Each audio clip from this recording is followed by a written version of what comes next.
네, 오늘은 마가복음 15장 21절로 39절을 통해서 십자가의 고난이란 제목으로 오늘 성금요일 새벽에 은혜를 나누겠습니다. 예수님의 고난주간 행적을 다시 한번 살펴보면 주일날 예수님은 예루살렘 성에 입성하시고 또 가서 성전을 둘러보신 후에 베다니에 가서 주무셨습니다. 그리고 월요일날 베다니에서 나오시면서 열매 맺지 못하는 무화과 나무를 저주하셨고 또 성전에 들어가셔서 모든 것을 내쫓으시며 성전을 정결케 하셨고요.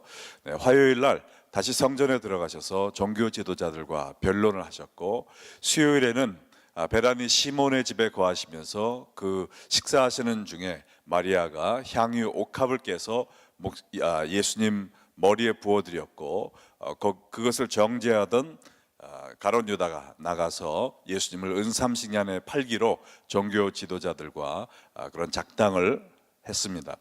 네, 목요일에는 예수님이 제자들과 최후의 만찬을 나누시면서 제자들의 발을 씻겨주시고, 또 겟세마네 동산에서 기도하시다가 가룟 유다가 이끌고 온 로마 병정들에게 체포를 당하셨습니다.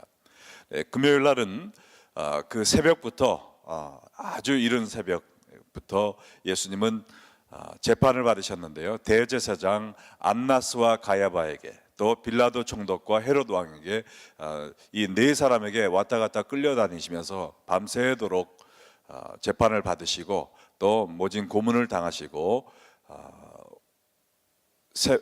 오전 9시에 십자가에 달리셨다가 6시간의 고통을 받으시고 오후 3시에 돌아가시고 아리마대 요셉의 무덤에 안치되셨습니다.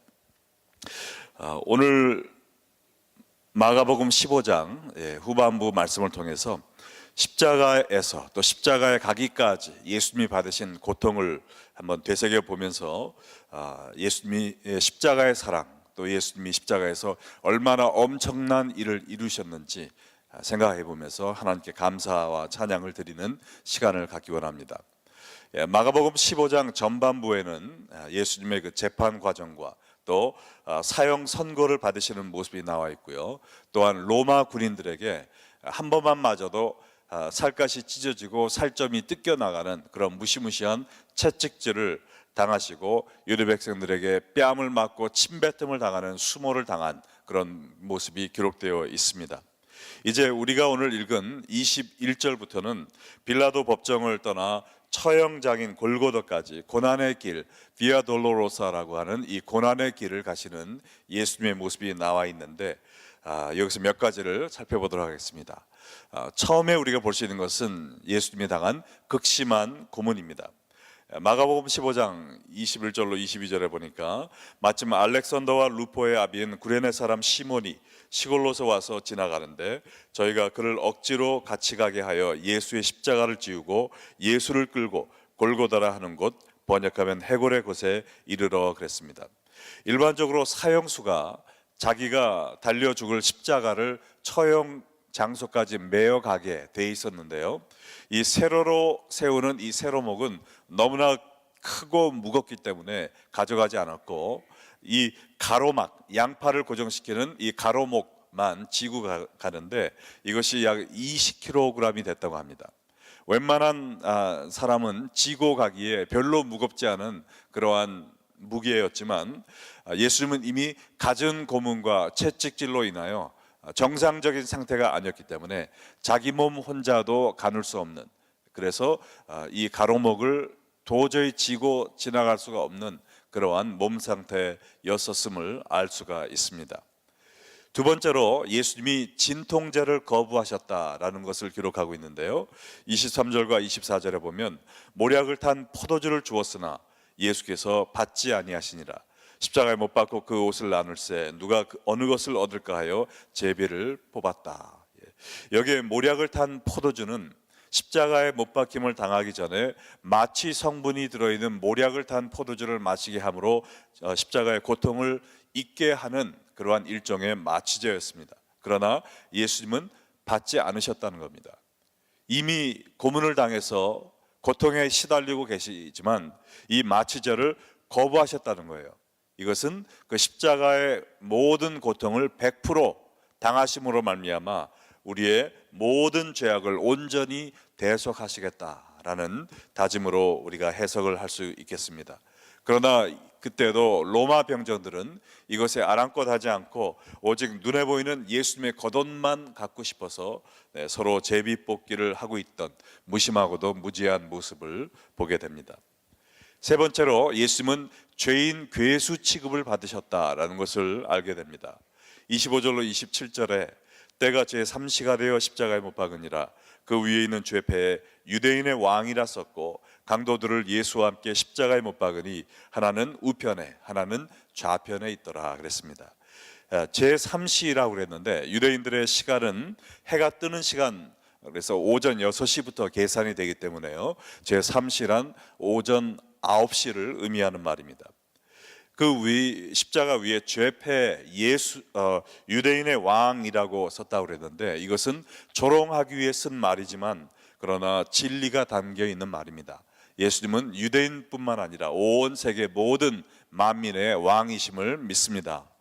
또한 왕이라는 것은 기름 부음 받은 자라는 것과 동일한 뜻인데요, 기름 부음 받은 자라는 것이 바로 메시아를 의미합니다. 그래서 유대인의 왕이라고 쓰므로 온 만민의 메시아로 오신 것을 암암리에 이렇게 밝히게 된 것입니다.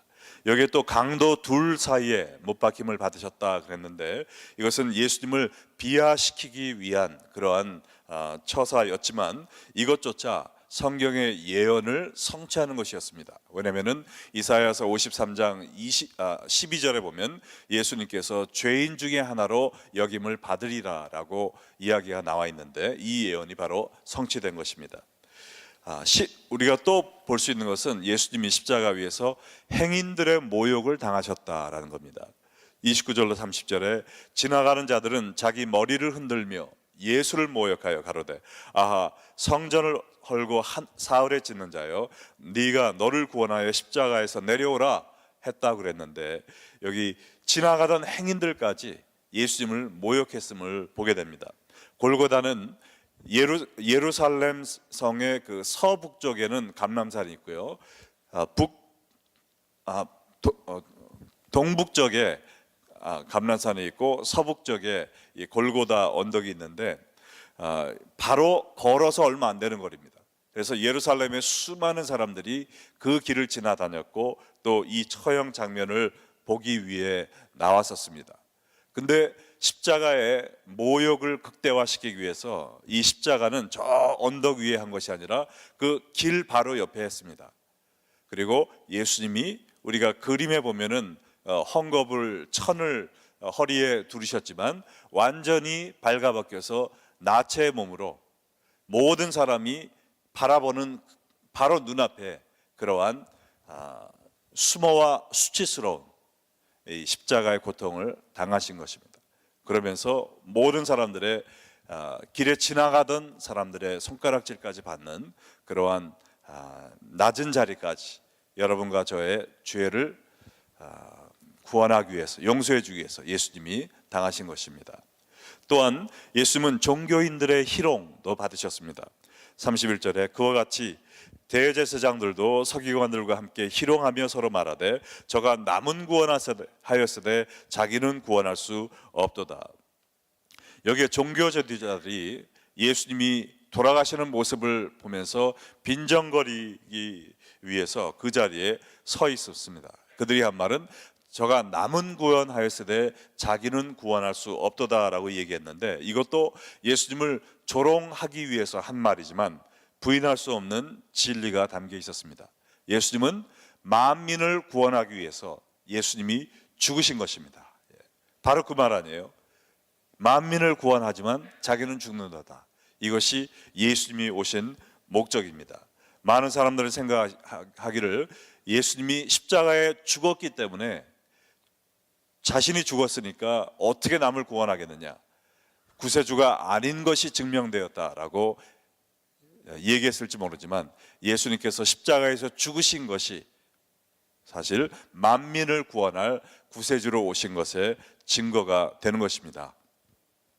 여섯 번째로 죄인들의 욕설까지 당하셨어요. 32절에 이스라엘의 왕 그리스도가 지금 십자가에서 내려와 우리로 보고 믿게 할지어다 하며 함께 십자가에 못 박힌 자들도 예수를 유혹하더라. 여기 함께 십자가에 못 박힌 자들이란 그 양편에 있던 강도들을 의미합니다. 모든 사람들이 예수님을 비난하자 심지어는 자기의 죄로 인해 같이 십자가에 사형을 당하던 그런 가장 추악한 죄인들까지, 죄수들까지 예수님을 모욕하는 그러한 모습을 보여주고 있습니다. 예수님은 여러분과 저의 죄를 용서하고 우리를 구원해 주시기 위해서 세상 모든 사람으로부터 철저하게 버림을 당하시고 가장 비천하고 굴욕적인 자리까지 내려가신 것입니다. 그러나 이 세상 모든 사람들의 조롱보다 예수님이 더욱더 견디기 힘드셨던 것은 하나님으로부터 버림을 받는 것이었을 것입니다. 일곱 번째, 하나님의 외면을 당하신 거예요. 33절과 34절에 보면 제 6시가 되매 온 땅에 어둠이 임하여 제 9시까지 계속하더니 제 9시에 예수께서 크게 소리 지르시되 엘리 엘리 라마 사박다니 하시니 이를 번역하면 나의 하나님 어찌하여 나를 버리셨나이까 하는 뜻이라. 창세전부터 영원 무궁토록 성자 예수님은 성부 하나님과 단 한순간도 단절된 관계를 가진 적이 없었습니다. 예수님이 하나님 안에 계시고 하나님이 예수님 안에 계신 완전한 관계였어요. 그러나 예수님이 세상 죄를 뒤집어 쓰고 하나님의 어린 양으로 십자가 위에 매달리셨을 때 정말 죄가 없이 온전하신 하나님께서 그 모습을 바라보지 못하시고 고개를 돌리시고 마치 우리가 죄로 인하여 하나님과의 관계가 단절되었던 것처럼 이제 예수님께서 죄로 인하여 하나님과의 관계가 끊어지는 고통을 당하신 것입니다. 여기에 제6시에 온 땅에 어둠이 임했다라고 그랬는데 제6시는 12시, 낮 12시면은 햇볕이 가장 강렬하게 비출 때인데 온 땅이 어두워졌다고 그랬어요. 이게 먹구름이 햇볕을 가린 것이 아니라 누가복음 23장에 보면은 해가 빛을 잃고 온 땅에 어둠이 가득하여 이렇게 기록되어 있습니다. 밝게 빛나던 해가 빛을 잃어버렸다는 거예요. 아마도 하나님의 참담한 심정을 표현한 그런 자연의 모습이 아니었나 생각을 합니다. 어쩌면 하나님께서 차마 온 세상의 죄를 지고 고통당하시는 당신의 사랑하는 독생자 예수의 고통하는 모습을 볼 수가 없으셔서 해를 어둡게 하셨는지도 모르겠어요. 마지막으로 여러분과 생각하고 싶은 것은 왜 예수님께서 이러한 고통과 수모를 당하셨는가라는 겁니다. 십자가의 목적이 무엇이었는가? 바로 하나님과의 관계 회복이었다라는 겁니다. 37절과 38절에 보면 예수께서 큰 소리를 지르시고 운명하시다. 이에 성소 휘장이 위에서부터 아래까지 찢어져 둘이 되니라. 예수님이 돌아가신 이유는 하나님과 우리 사이에 죄로 인하여 막혀진 담을 허물기 위함이었습니다. 성전 안에 보면 성소와 지성소가 있는데 이 지성소가 바로 하나님이 거하시는 거룩한 장소로 알려져 있었어요. 이 지성소는 오직 1년에 하루 대속죄일, 욤키퍼라고 하는 대속죄일에 대제사장만 딱 한 번 들어갈 수 있는 장소였습니다. 그렇지 않으면은 죄인이 들어가면 그 자리에서 즉사할 수밖에 없는 거룩하고도 무시무시한 곳이었어요, 죄인에게는. 그러나 예수님이 십자가에서 우리의 죄를 단번에 속죄하여 주심으로 말미암아 이 성소와 지성소를 가로막던 휘장이 찢어짐으로 우리가 담대하게 하나님께 나아갈 수 있는 역사를 만들어 주신 것입니다. 이 지성소 휘장은 24가닥의 실로 엮은 끈 82개로 만들어진, 정교히 짜여진, 그래서 그 두께가 손바닥만큼 이렇게 두꺼운 이 휘장이었습니다. 도저히 사람의 손으로 힘으로 찢을 수 없는 그러한 두꺼운 벽이었어요. 그리고 이 휘장이 어디서부터 찢어졌습니까? 밑에서부터 찢어졌어요? 아니면 위에서부터 찢어졌습니까? 위에서부터 아래로. 네, 이것은 무엇을 의미합니까? 사람이 이 죄사함의 역사를 이룬 것이 아니에요. 밑에서 위로 갈 수가 없는 겁니다. 사람이 하나님께 갈 수가 없는 거예요. 오로지 하나님께서 먼저 자신의 아들의 몸을 찢으시면서 우리의 죄의 담을 허물어 주신 것을 의미한 것입니다. 우리가 할 수 없는 것을 하나님께서 해 주신 거예요. 할렐루야. 네. 자, 그러면 우리의 임무는 무엇인가? 우리가 여기에 어떻게 반응해야 될 것인가? 우리의 임무는 신앙 고백과 복음 전파인 줄로 믿습니다. 39절 함께 읽겠습니다. 예수를 향하여 섰던 백부장이 그렇게 운명하심을 보고 가로되 이 사람은 진실로 하나님의 아들이었도다 하더라. 예수님의 처형을 지휘하기 위해 나왔던 로마 장교 백부장이 예수님의 십자가 죽음을 바라보고 자신의 신앙을 고백했어요. 뭐라고 얘기했습니까? 이 사람은 진실로 하나님의 아들이었도다. 그리고 이 유대 전승에 의하면 이 사람은 여기서 신앙을 고백한 후에 믿음을 갖고 복음을 전파하다가 하나님을 위해 순교당했다라고 쓰여 있습니다. 이 십자가의 죽음은 예수님이 힘없이 십자가에 죽어 사라진 일개 인간에 불과하다라는 것이 아니라 바로 우리 죄를 용서해 주시고 우리를 구원하시기 위해 오신 하나님의 아들 메시아이심을 증거하는 가장 놀라운 표징인 것입니다. 이 십자가의 사랑을 생각하는, 십자가의 희생을 되새기는 오늘 이 성금요일 오전에 우리가 이 십자가의 고난을 다시 한번 생각하면서 주님께 드릴 수 있는 가장 올바른 반응은 바로 예수님을 우리의 구세주로 고백하는 것입니다.